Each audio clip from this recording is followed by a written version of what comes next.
Dr. Gilbert Mobley cleared Atlanta's airport security Thursday while wearing protective goggles and a mask, a full suit. The jumpsuit, you can see, it was pretty hard to miss. He had the words written on the back, "CDC is lying."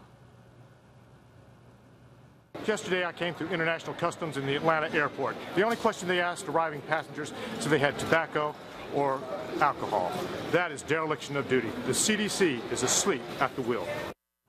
It is important to note Dr. Mobley is not an Ebola specialist. He is an emergency trauma physician from Springfield, Missouri. He joins me now from there. Thank you for being with us, sir. We appreciate it.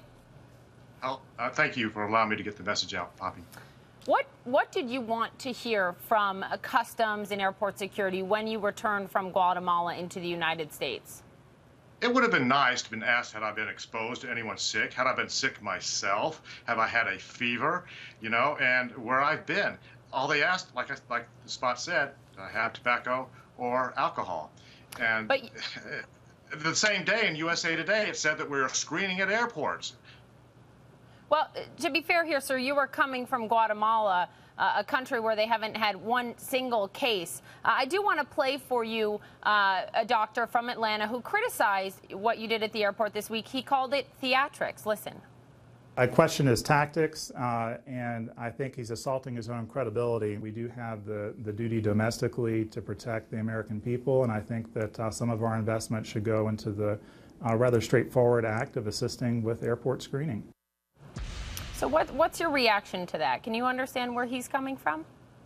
He needs to understand that once this virus gets in every third world country, they're not going to have plane loads of people responding to Dallas County. One person overwhelmed Dallas County, and the CDC is still flying people in. That's not going to happen when it goes into Guatemala City or Mexico or anywhere like that. Why do you think it's why do you think every third world country is going to fall because their healthcare infrastructure is in shambles, the sanitation is deplorable, and the distrust of the government. When that happens, we will be importing Ebola cases on an hourly basis, and I don't care how advanced the system is. I don't care how good the doctors is. Sir, just let me jump in here. There will be a threshold when it will be overwhelmed. Let me jump in here. West Africa has been dealing with this epidemic for months and months now, since March, I believe, and it has not spread into other third world countries outside of West Africa. We have one case here in the United States. You're saying that it's going to go to all these places. Some people look at what you did. Some people look at what you did, sir, and they say, is this kind of like yelling fire in a theater? Is it scaring people unnecessarily? People need to be scared. Connect the dots. Once this happens, we're going to be importing it on a regular basis, and it's easy for the system to be overloaded at that point. Look at what it took for just one person. And when every third world country goes down, we're going to go down too. By the way, we have a very large third world country to our south, and the doors are wide open. This spells disaster, and soon we will be worse than the third world country if we don't control this. The CDC needs to understand that there are 10,000 people leaving West Africa a day with 1 million in quarantine. Duncan's not the only person that's bringing this around the world. It's happening, and we're not picking it up.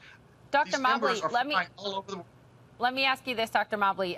We reached out to the CDC today to see if they had any reaction to your comments about them and the job that they're doing. They didn't have any specific response to what you said. They did, though, encourage anyone with concerns, anyone with questions to call them. You can call 1-800-CDC-INFO.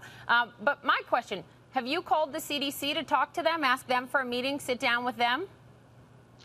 I have spoken with CDC officials in Jackson Hole, Wyoming, actually, a couple of months ago, and we understand this is a worst-case scenario. As an emergency trauma doctor, I expect the worst till proven otherwise. And you know what? The CDC is reactionary. What do we do with all this waste outside Emory? Let's think about it for a couple of weeks. What do we do with Mr. Duncan's mattress? Let's think about it. We need to be proactive instead of reactive.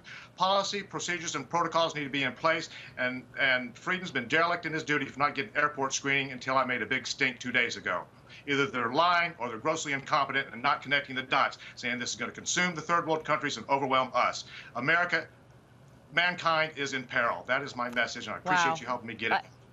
Well, thank you for joining us. Let's hope that that is not the case. Again, this has not spread besides one person that we know of in the United States, and it is not in other third world countries outside of West Africa at this point. Let's hope that that doesn't happen. But we appreciate you, sir, and we appreciate you coming on the program to talk to us. Thank you.